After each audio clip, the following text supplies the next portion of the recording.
Hey guys, welcome back to Standard Time. In today's video, I wanted to go over how to size a silicone strap with a deploying clasp to your wrist size or to your watch. So essentially we've got an orange silicone strap here, and currently the watch we're looking at is a Seiko Monster. It's on an olive green NATO strap. So this particular silicone strap is from the brand ULLCHRO.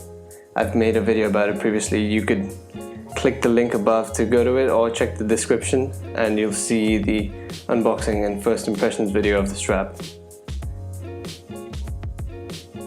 So the spring bar tool was provided with the strap. Most strap purchases include this, fortunately, and just be careful when you get them out, since they tend to shoot out if you're not precise. Now we just have to figure out which end we'd like to match. And now here's a closer look. I've put the strap onto the watch. As you can see, it's pretty simple with that easy removal spring bar style. You can clip them off. And now the strap is a bit large, so it needs to be sized to my wrist. As you can see, I've already cut a piece of it and it's there in the little Ziploc bag, but that was not sufficient, so I'm doing it again. So essentially you have to detach the silicone strap from the Deployant clasp, and it's again got another system of spring bars, which this time are regular spring bars. So use the tool provided and carefully take them out. Now you can slide the spring bar outside, and these straps are kind of designed to be cut. So there are, as you can see, there's some clear ridges where you can snip them off, and each one of them has their own perforation in order to house the spring bar.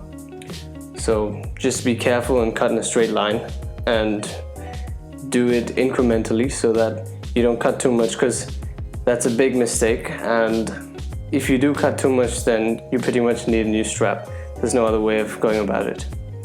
So now I've cut just one piece off each end, and we're gonna try to piece it back using the spring bar again, and then we'll try on the watch. It's a bit tedious to seat the spring bar properly in the clasp. Now that's done. Now, since we have the easy spring bars, we can put them back into the watch pretty quickly, and we're pretty much good to go after that. And that's it. That's pretty much all there is. Try on the strap, make sure it suits your wrist, and if it's a little bit too big, repeat the same process, but mind that you do it incrementally and do not risk cutting off too much, and you'll have a perfect fit. Thanks for watching. Catch us at Standard Time on Insta and standardtimeinsta.com, and see you guys next video.